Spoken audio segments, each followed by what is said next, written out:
Indonesia dengan potensi minyak dan gas bumi atau migas yang masih besar, ditaksir akan menjadi incaran investasi dunia, khususnya pada 2025 mendatang.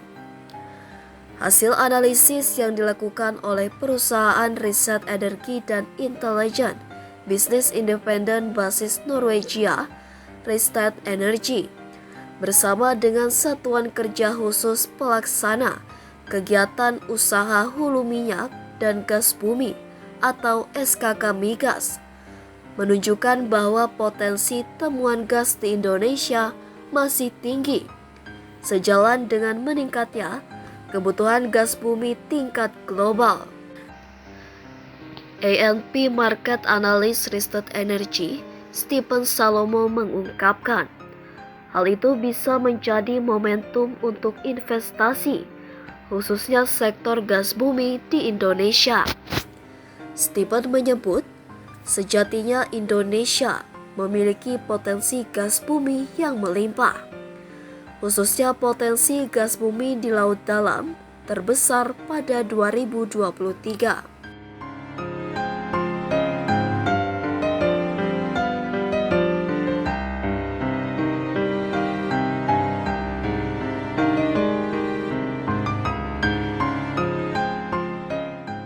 Kita tahu bahwa selama 5 tahun terakhir itu situasi itu sangat dinamis, secara global ya, kondisi eksternal. Jadi kita bicara global sangat dinamis. Pertama kita didera oleh pandemi.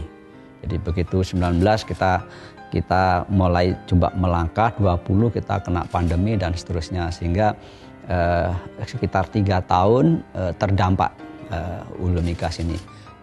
Di saat pandemi diikuti dengan turunnya harga minyak yang jauh lebih rendah dari waktu-waktu sebelumnya. Itu tentu saja menjadi hambatan ya, karena di saat harga minyak yang rendah itu kan siapa yang mau investasi. Ya, jadi terpaksa kita juga wait and see untuk melihat harga minyak ke depannya setelah itu. Itu yang kaitannya dengan pandemi. Yang kedua di geopolitik. Geopolitik ini ada plus minusnya dengan konflik di beberapa tempat. Tentu saja kondisinya menjadi sangat tidak menentu, kita nggak tahu ini sejauh mana. Jadi pada saat orang mau investasi itu kan orang melihat kan 20 tahun ke depan. Jadi dengan dinamika seperti itu membuat orang juga akan wait and see. Memang harga minyak naik dan itu merupakan opportunity untuk investasi, tetap orang juga masih hitung-hitung risknya seberapa besar ini.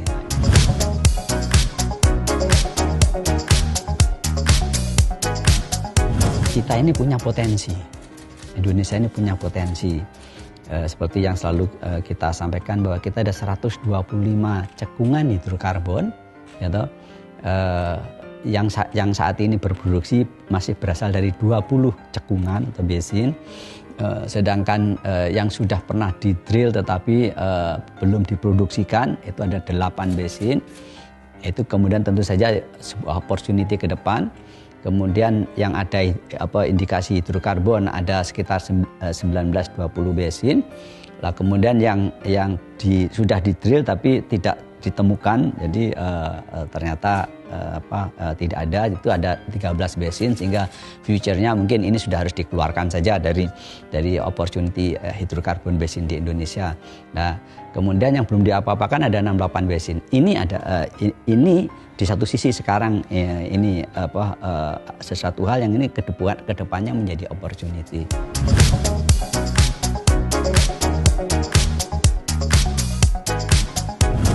Perizinan itu yang memang menurut saya masih banyak bisa diimprove dengan integrasi seluruh institusi yang ada di pemerintahan ini kan. SKK Migas kan sebenarnya bagian institusi pemerintahan, tangannya pemerintah gitu, yang mungkin buat Kementerian Lingkungan Hidup bisa dimanfaatkan, Kementerian Kelautan juga bisa memanfaatkan apa yang ada di SKK Migas untuk mempercepat semua proses gitu.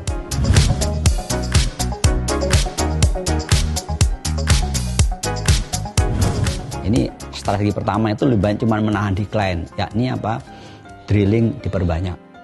kemudian walkover, pokoknya berkaitan menservis, bagaimana mengolah yang existing ini dengan berbagai ide, itu kita harapkan naik. Idle well, anti-flop discovery. Jadi di existing ini ada discovery yang sudah didapatkan ya penemuannya, tapi belum dikembangkan gitu. Kemudian strategi yang kedua adalah bagaimana mempercepat dari resource. Jadi tadinya kayak seismik itu kan diduga. Nah, ini bagaimana kita mendorong semua untuk masuk kepada eksplorasi.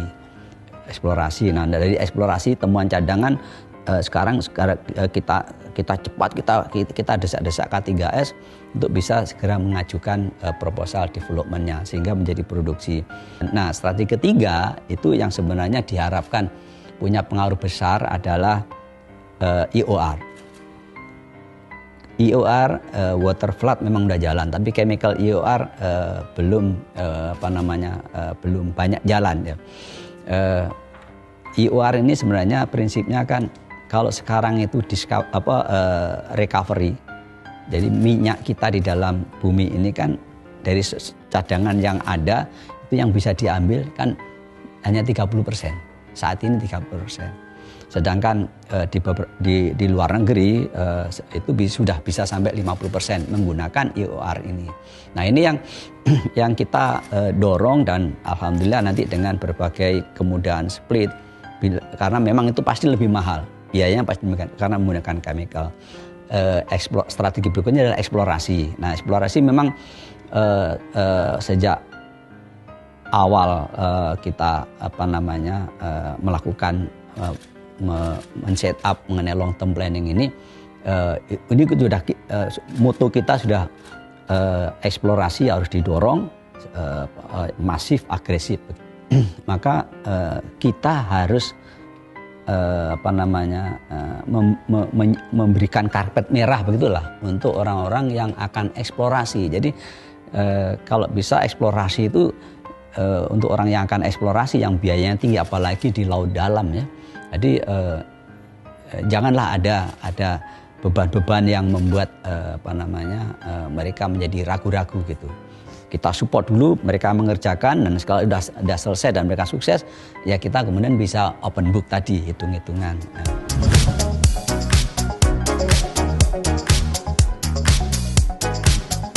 Kita masih punya challenge bagaimana yang temuan ini untuk bisa didorong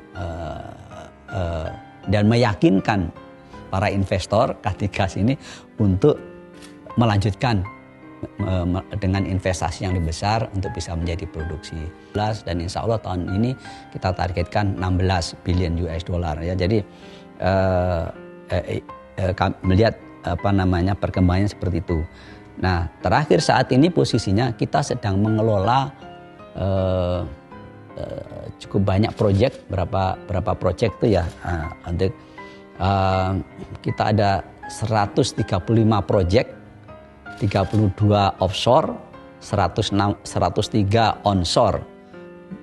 Itu yang untuk non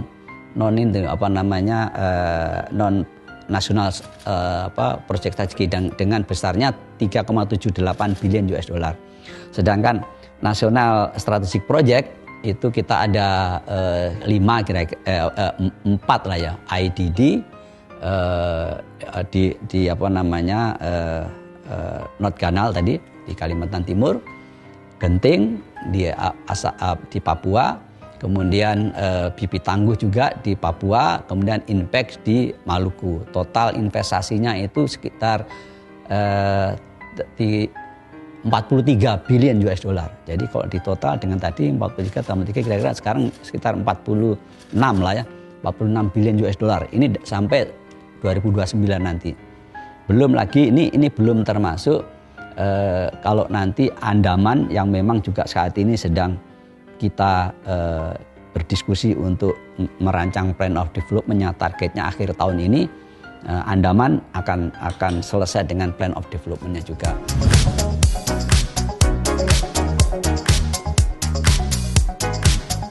Terus split yang pertama itu tidak sepenuhnya berjalan seperti yang diharapkan, sehingga kemudian apa yang terjadi K3S yang kita tuntut dengan adanya investasi baru, adanya pengembangan lapangan baru, mereka mengajukan untuk pindah ke cost recovery.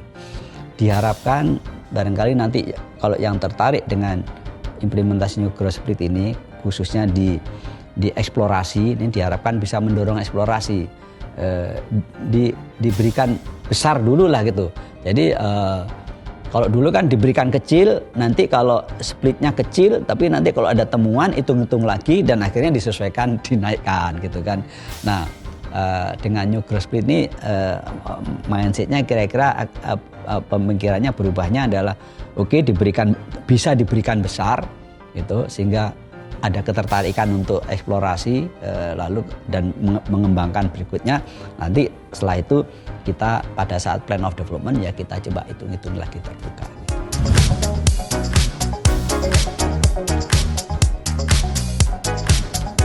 Pemerintahan yang lalu kan memang juga sebenarnya sama-sama mendorong investasi gitu ya, mendorong investasi, menyederhanakan menyederhanakan proses perizinan, mempercepat segala macam gitu ya.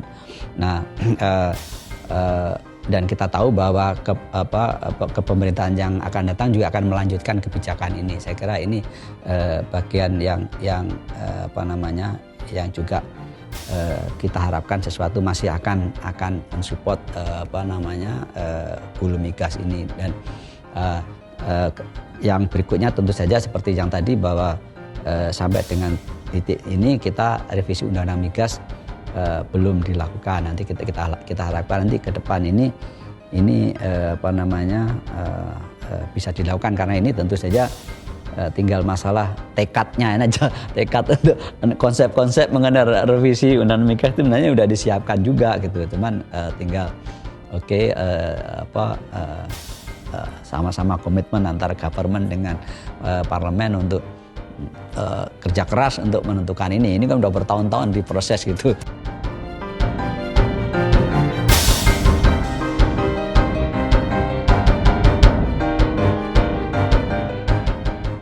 Stephen mengungkapkan, berdasarkan hasil analisis yang dipaparkannya, wilayah Asia Tenggara termasuk Indonesia akan menjadi negara dengan nilai investasi migas tertinggi di seluruh dunia pada 2025. Dia menyebutkan total investasi yang masuk diperkirakan mencapai 21 miliar US dollar atau setara 338,98 triliun rupiah. Asumsi kurs 16.142 rupiah per US dollar. Hal itu merupakan nilai investasi tertinggi terhitung sejak 20 tahun belakangan.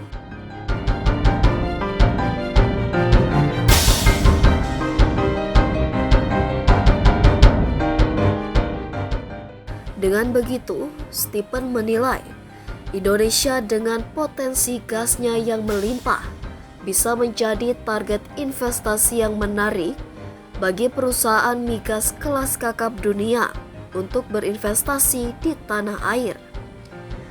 Tidak hanya itu, dia memperhitungkan bahwa hingga tahun 2027 mendatang, Indonesia bisa menjadi negara tujuan investasi gas, menggantikan posisi Malaysia.